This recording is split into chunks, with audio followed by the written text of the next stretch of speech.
क्या आपके भी होममेड सोप पर बबल्स झाग बन जाती है? सिर्फ एक स्प्रे से सेकंड्स में खत्म। आज मैं आपको समर स्पेशल बेसन एंड मिल्ठी सोप बनाने का तरीका भी शेयर करूंगी और सोप को बिल्कुल स्मूथ, प्रीमियम और बिजनेस क्वालिटी फिनिश देने का सीक्रेट भी शेयर करूंगी। वीडियो एंड तक देखिएगा, कोई पॉइंट स्किप ना हो। अस्सलाम वालेकुम, welcome back to my channel. अगर आप ऑर्गेनिक होममेड सोप का बिजनेस शुरू करना चाहते हैं तो सिर्फ सोप बनाना ही काफ़ी नहीं, complete professional setup, premium finishing, अच्छी पैकेजिंग और सबसे बढ़कर प्रोडक्ट की क्वालिटी बहुत ज़रूरी है। अच्छी क्वालिटी ही रिपीट कस्टमर्स और सक्सेसफुल बिजनेस की पहचान होती है। ऑर्गेनिक सोप बनाने के लिए सबसे पहले सोप बेस का अच्छी क्वालिटी का होना ज़रूरी है। इसके लिए मुझे बहुत से कमेंट्स आते हैं कि अच्छी क्वालिटी का सोप बेस हम कहां से परचेज करें। क्रिएटर्स को अपने व्यूवर्स को गाइड करने के लिए बहुत से तजर्बे करने पड़ते हैं, तो मैंने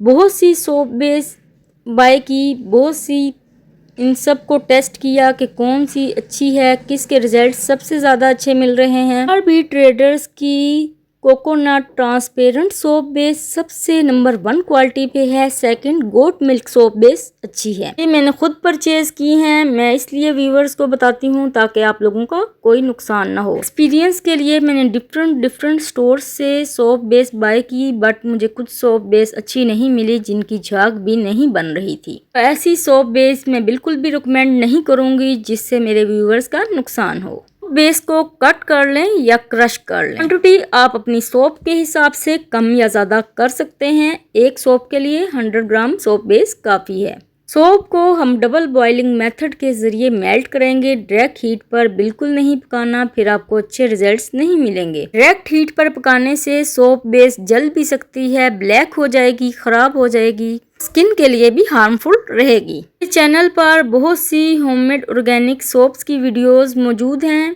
चैनल पर बहुत सी DIY हेयर केयर और स्किन केयर रेमेडीज की वीडियोस मौजूद हैं। अगर आप इंटरेस्टेड हैं तो वॉच कर सकते हैं। मेरे चैनल के साथ कनेक्टेड रहकर मजीद स्किन केयर और हेयर केयर रेमेडीज से फायदा उठा सकते हैं। डबल बॉइलिंग मेथड के जरिए जितनी देर सोप बेस मेल्ट हो रही है, अगर लिक्विड इंग्रेडिएंट है, आपने कोई प्रिपरेशन करनी है, इतने टाइम में आप सोप की बाकी प्रिपरेशन कर लें। सन जमाना कदीम से स्किन केयर ब्यूटी के लिए यूज होता आ रहा है। स्किन केयर ब्यूटी में अगर बेसन को ओल्ड इज गोल्ड कहा जाए तो कुछ गलत ना होगा। बेसन हमने 1 टीस्पून ऐड की है। जितनी आपकी सोप बेस की क्वांटिटी है, आपने उस हिसाब से 5% टोटल इंग्रेडिएंट ऐड करने हैं। अगर आप डिफरेंट इंग्रेडिएंट ऐड कर रहे हैं तो उन सब पर ये डिवाइड कर दें। अगर आप न्यू हैं, आपका एक्सपीरियंस नहीं, तो आप ये हर्बल इंग्रेडिएंट रोज वाटर में मिक्स करके भी ऐड कर सकते हैं। अगर आप डायरेक्ट पाउडर ऐड करेंगे तो उसके लम्स बन जाएंगे। जो एक्सपर्ट हैं वो तो मिक्स कर लेते हैं, तो फर्स्ट टाइम बनाए उसके लिए थोड़ा मुश्किल हो जाएगा। घर पर अपने यूज़ के लिए भी ये सोप बनाकर रख सकते हैं। ये सोप सिर्फ एल्डर्स नहीं बल्कि किड्स भी यूज़ कर सकते हैं क्योंकि इसमें नेचुरल इंग्रेडिएंट हैं, कोई केमिकल नहीं। बेसन तो हर किचन में ही मौजूद होता है, इस पर आपका ज़्यादा खर्च भी नहीं आएगा। ईद गर्मी की वजह से एल्डर्स और किड्स सबको ही टैनिंग का इशू है। लट्ठी स्किन केयर वाइटनिंग में इतनी इफेक्टिव है कि बहुत सी मेडिकेटेड क्रीम्स में इसका नेम मेंशन होता है, आप गौर से देखें। और whitening, pigmentation, acne scars, tanning, इन सब के लिए ये बहुत इफेक्टिव है। लट्ठी स्ट्रॉन्ग होती है, इसलिए हम इसकी क्वांटिटी बाकी इंग्रेडिएंट से हाफ रखेंगे। आप देख सकते हैं हमने 1 टीस्पून बेसन ऐड किया है और हाफ टीस्पून मुलट्ठी पाउडर, क्योंकि मुलट्ठी स्ट्रॉन्ग होती है, इसका ज़्यादा यूज़ फायदे की बजाय नुकसान भी दे सकता है। फॉर एग्जाम्पल, ब्लीच पाउडर ज़्यादा ऐड करने से स्किन जल जाती है, ऐसे ही मुलट्ठी भी ब्लीचिंग पाउडर की तरह ही वर्क करता है। मुलट्ठी ऑर्गेनिक है बट इसके इतने ज़्यादा साइड इफ़ेक्ट्स नहीं है। गर्मियों में सोप मेल्ट भी हो सकती है, सॉफ्ट हो जाती है। सेल करने के लिए बना रहे हैं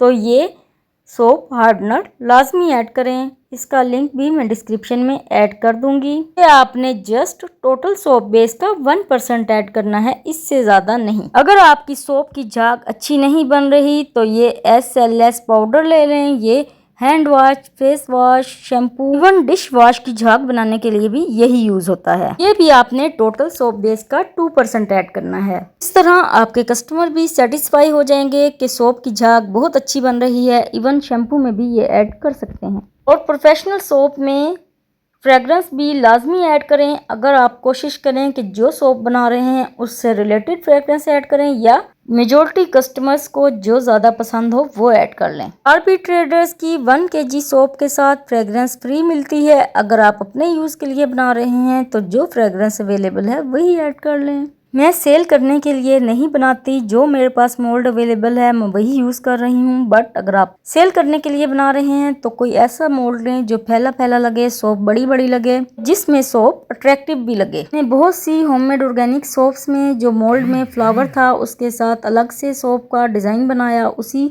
सेम मोल्ड में आप वो भी वीडियो वॉच कर सकते हैं। सेल करने के लिए बना रहे हैं तो मोल्ड में डिज़ाइन के साथ ऐसे अट्रैक्टिव बनाएं।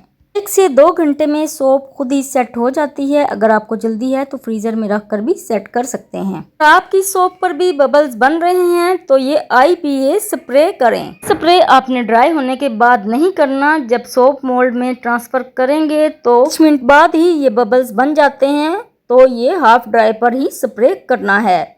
ड्राई होने के बाद ये स्प्रे काम नहीं करेगा। सेकंड सोप पर मैंने स्पून के साथ मिक्स करके झाग खत्म करने की कोशिश की, बट आपने सेल करने के लिए ऐसा नहीं करना। सेल करने के लिए नहीं बनाती, जस्ट अपनी फैमिली के लिए बनाती हूँ, इसलिए मैंने कंप्लीट सेटअप नहीं रखा। जब सेल करूंगी तो इंशाल्लाह कंप्लीट सेटअप रखूंगी। वीडियो अच्छी लगी है तो लाइक करें, चैनल को सब्सक्राइब करें। नेक्स्ट वीडियो तक के लिए अल्लाह हाफिज।